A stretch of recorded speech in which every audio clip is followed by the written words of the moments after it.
guys, welcome back. Today we are going to be talking about some running misconceptions.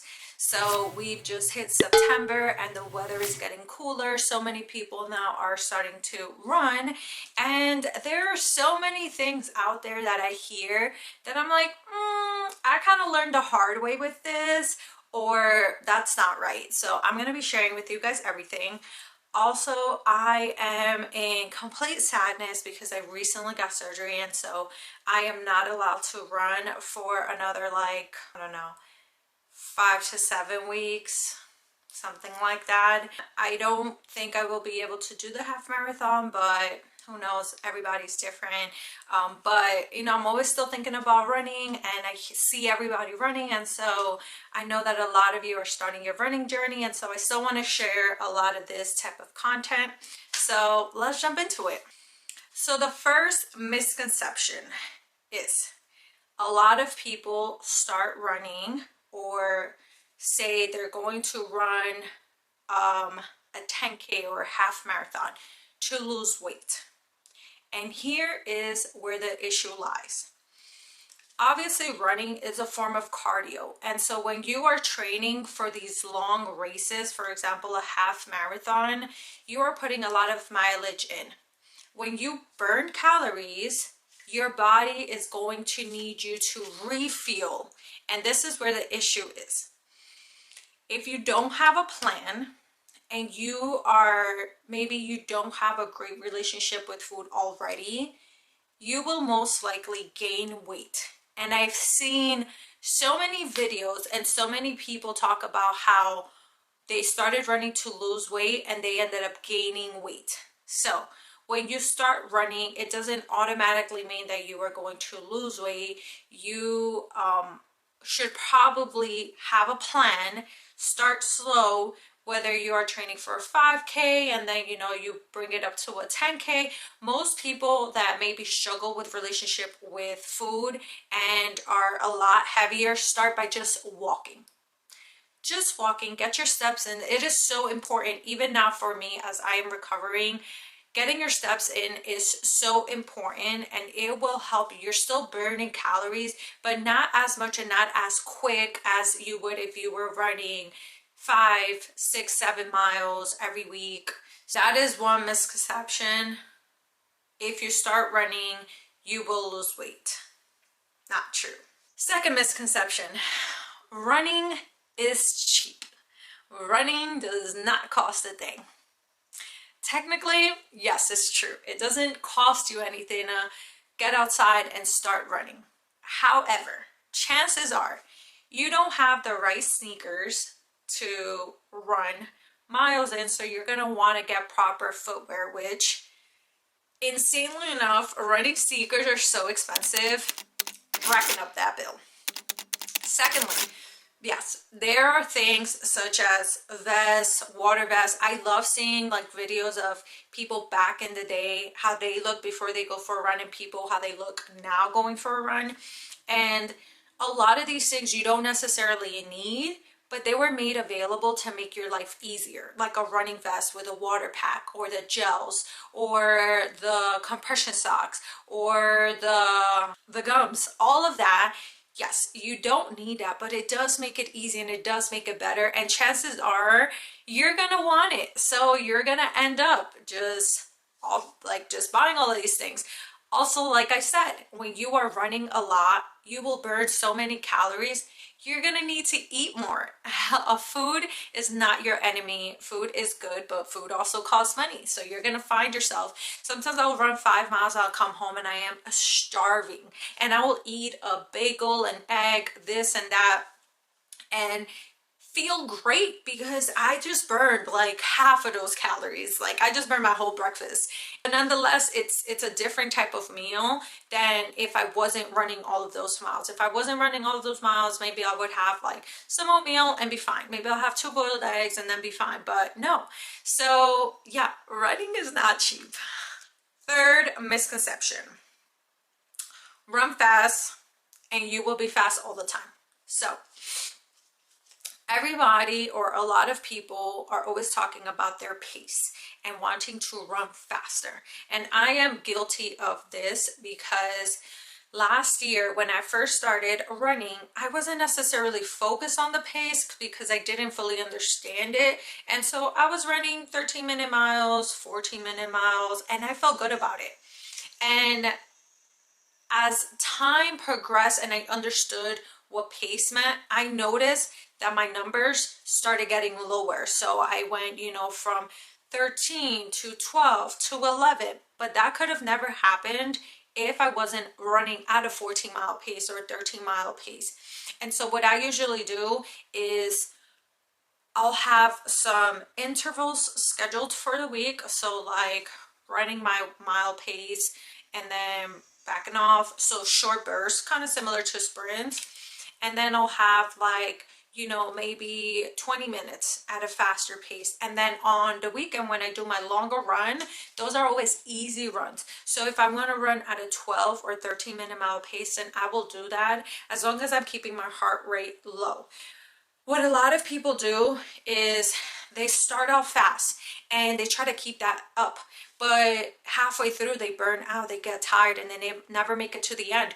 Or what happens is if they do make it to the end, now it's like always a struggle. It is always a struggle to run at this pace and constantly keeping this pace, and you feel like you're not actually, it never gets really easier. Granted, I'm not saying that if you have this pace and you continuously run at this pace, eventually, yes, it will get easier. Also, when you run super fast, and maybe that's not usually the pace that you run at for a long period of time, and you always try to do that, you're going to be more prone to injury. There's just so many things that can happen. So I would say that actually running slow makes you a fast runner. Fourth misconception: you are not a runner if you stop mid-run.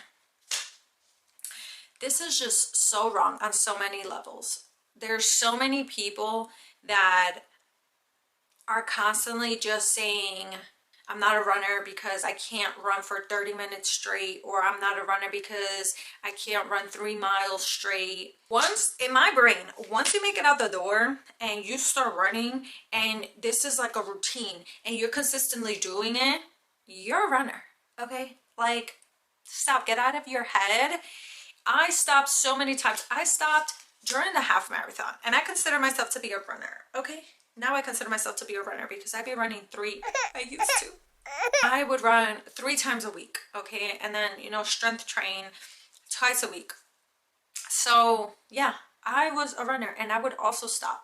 Especially for girls, we have so many things that can be going on with our bodies, hormone levels, just like our bodies are constantly changing all month long, that you have to listen to them. And if you need to stop, you should stop. And there are going to be days where you don't need to stop and you're still a runner. And there are going to be days where you do need to stop and you're still a runner. So athletes have bad days too.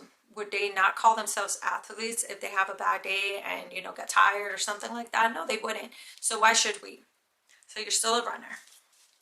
Another misconception is running on the treadmill is the same as running outside. Have you ever felt like you can run 15 minutes, 20 minutes on the treadmill just fine, no issues, but then you get outside and try to run those 15, 20 minutes and you're gasping for air? Yeah, that happened to me. So if every other race that I've ever done, I've always struggled with terrain. I never prepare properly for terrain and I end up really struggling during the race. The same thing goes for when you are on a treadmill and when you are running outside. On a treadmill, whether you put the incline up or it's flat, it stays that way the whole time. You also don't have wind factors and you also don't have any other weather factors, like it's really cold or it's really hot or something like that. So when you get outside, you're hit with all of these things. The floor is going like that, you are up and down, the wind is hitting you, you start getting hot. And so all of these things affect your running that you can't necessarily mimic on the treadmill. Now, both ways are very beneficial. So what I do is I will run on the treadmill a couple of times during the week, and then my long runs are always outside, or you know, I'll do one training on the treadmill and then the rest outside. Mixing it up also helps, especially I would say mixing up the incline, putting it up, putting it down. Sometimes I always start at 2. That is just standard for me. And then I will bring it up to like 4 or 5 for a short period of time, then bring it back down. Remember, when you are outside, you're not usually going up a hill for, you know, 15 minutes. So just keep that in mind. I would probably say 30 seconds, 40 seconds, you're going up, then coming back down. Everything is really, really quick. So just keep that in mind when you are on the treadmill, training on the treadmill, and then let's say you have a race outside. Lastly, this is my favorite misconception because I actually love talking about all of this. And this misconception is that you do not need to strength train when you are a runner. Wrong. Wrong, wrong, wrong. When you are running, you are still using all of your muscles. So for people to think that you don't need to strengthen those muscles when you are about to go on a 4-mile run, 5, 6, 13-mile run is insane. Now, I do understand because last year I was not really strength training and I was mainly just running, and it did feel easier because my body felt a lot more sore and struggled a lot more, well, now that I am strength training and running, than when I was just running. However, I've seen an insane difference in my form, in my performance, and in just like my endurance and strength in general, now that I'm combining strength training and running. It is always about balance, okay? You can't focus on just one thing and just stick to that one thing. Even pro bodybuilders have to do some sort of cardio. They're lifting and then they're also jumping on the Stairmaster for an hour. So there is not one without the other. Maybe you are running a lot more than you are strength training, which is totally fine, but strength training should not be neglected. I like to call myself a hybrid athlete, which means that I do a little bit of everything because I am all about a round form of fitness. And I love that because I get to like dabble in different areas. And as we get older, we start needing all of these things. We need the endurance, we need the strength. So we need the yoga, we need the stretching, like all of that is super, super important. And they're all connected. They all balance each other out. So please, please, please, please make sure you are also strength training when you are running. And those are some of the biggest misconceptions that I hear. Let me know down below if you hear any other misconceptions. Are you a first-time runner? I love this community. I would love to connect with you. And if you enjoyed this video, make sure to like. And if you aren't already subscribed to the channel, please do so. Anything helps. And I will see you guys next time. Bye.